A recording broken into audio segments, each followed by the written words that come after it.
jamaah sekalian yang saya hormati dan mudah-mudahan dimuliakan oleh Allah Subhanahu wa ta'ala.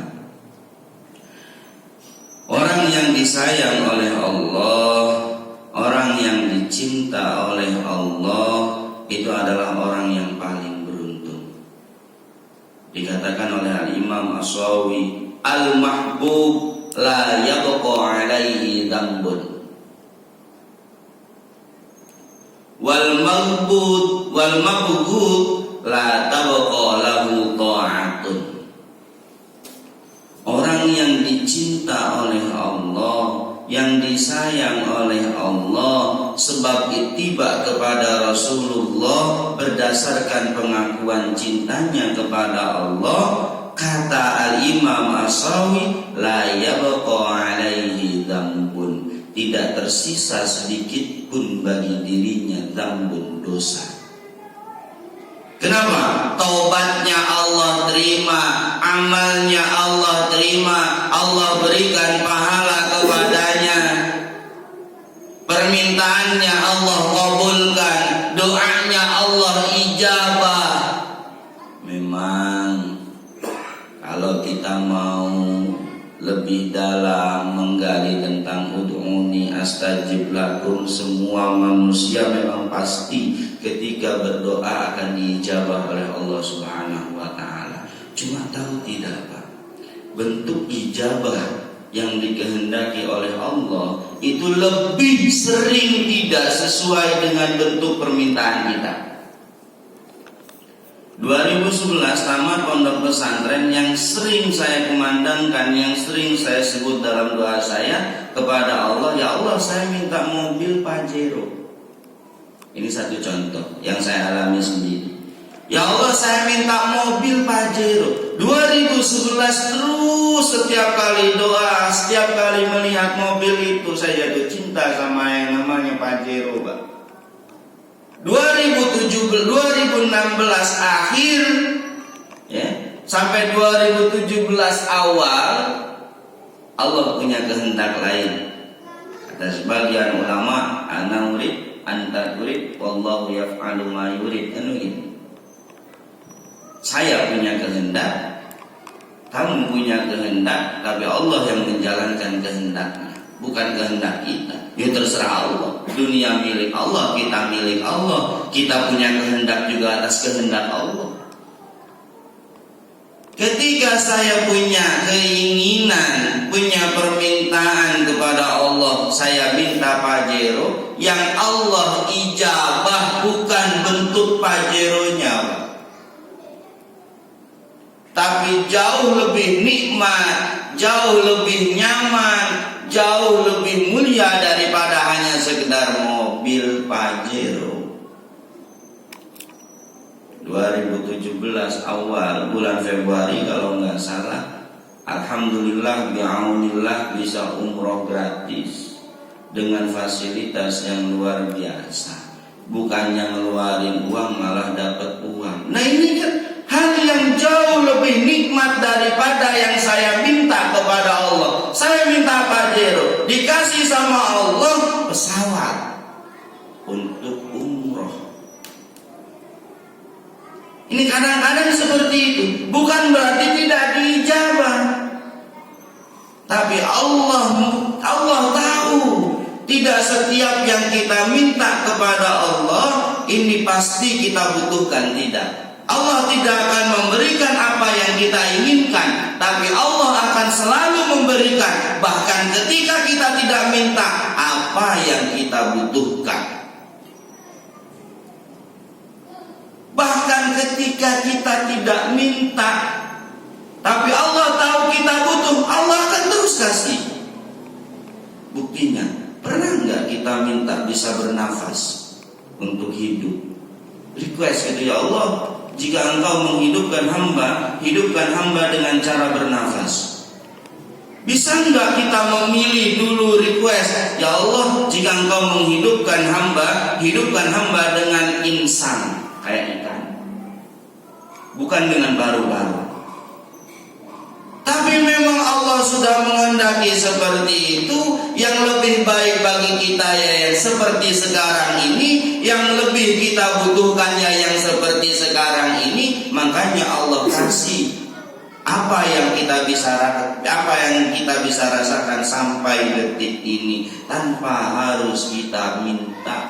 Kalau Allah minta ganti rugi, silahkan Bapak hitung, silahkan kita hitung. Harus berapa kita bayar Allah untuk pernapasan saja? Oksigen itu berapa Pak di rumah sakit? Jangan 1 bulan 2 bulan, 1 hari 2 hari saja. 1 hari kita harus bayar berapa sama Allah?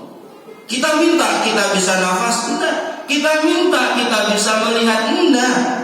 Kita minta kita bisa mendengar, enggak. Kali gitu di zaman azali kita pernah minta sama Allah, ya Allah, jika Engkau menghidupkan aku, memberikan aku hidung, maka hadapkan hidungku ke atas. Kita minta seperti itu, enggak. Maka hadapkan hidungku bolongannya itu ke bawah. Kita minta seperti ini, enggak. Tapi Allah kasih. Kenapa? Karena Allah tahu kita butuh. Setiap apapun, ketika Allah tahu kita membutuhkan sesuatu, tanpa kita pinta Allah akan kasih. Itu Rahman dan Rahimnya Allah Subhanahu wa ta'ala. Para jamaah sekalian yang saya hormati, al-mahbub itu seperti itu. Ya, la yabqa alaihi dzambun, doanya diijabah oleh Allah Subhanahu wa ta'ala, keinginannya dikabul oleh Allah Subhanahu wa ta'ala, dosanya diampuni oleh Allah Subhanahu wa ta'ala.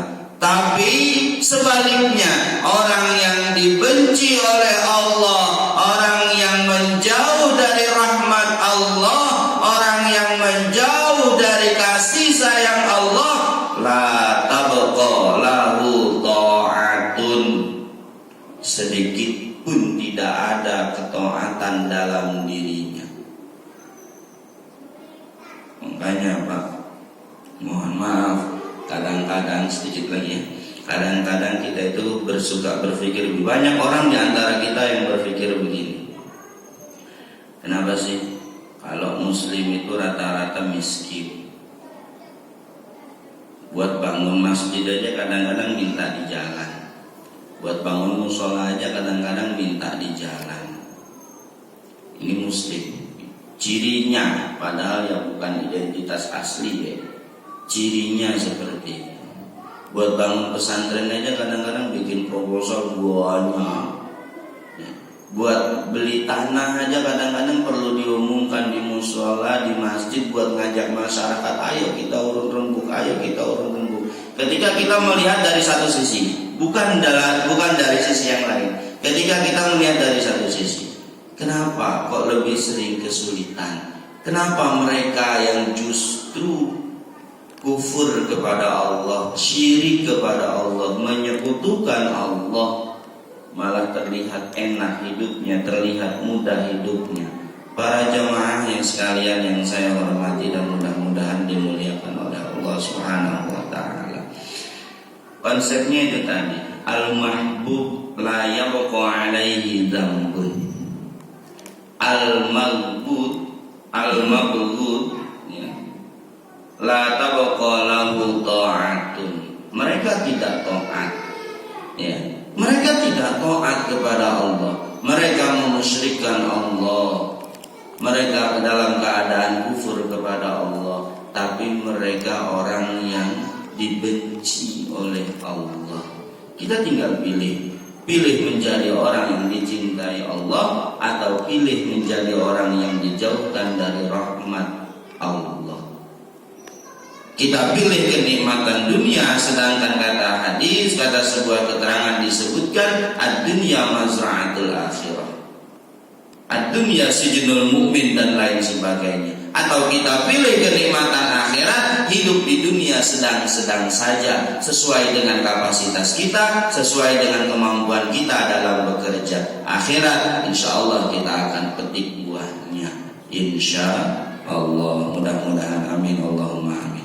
Para jamaah sekalian yang saya hormati dan mudah-mudahan dimuliakan oleh Allah Subhanahu wa setelah kita tahu bahwa cara mencintai Allah adalah dengan mengikuti Rasulullah, dengan begitu insya Allah kita akan dicintai oleh Allah, diampuni dosa kita oleh Allah. Dan gambarannya adalah sebagaimana yang termaktub dalam ayat lain, qu anfusakum wa ahlikum naro. Mudah-mudahan pada malam tahun baru besok masing-masing daripada kita bisa menjaga anak-anak kita, bisa menjaga keluarga kita, minimal sebelum ke tetangga, sebelum ke anak orang lain, minimal keluarga kita, anak-anak kita dari melakukan hal-hal yang dibenci oleh Allah Subhanahu wa taala, menuju kembali kepada melakukan hal-hal yang dicintai oleh Allah Subhanahu wa taala, hal-hal yang memang diperintahkan oleh Allah Subhanahu wa taala melalui lisan Rasulullah sallallahu alaihi wasallam. Para jamaah sekalian yang saya hormati, mungkin itu saja yang bisa saya sampaikan sebagai materi pada malam hari ini. Mudah-mudahan bisa bermanfaat bagi kita semua dan membawa keberkahan bagi kita semua. Kita, keluarga kita, anak cucu kita mudah-mudahan selalu diistiqomahkan oleh Allah berada di jalan Allah Subhanahu wa taala.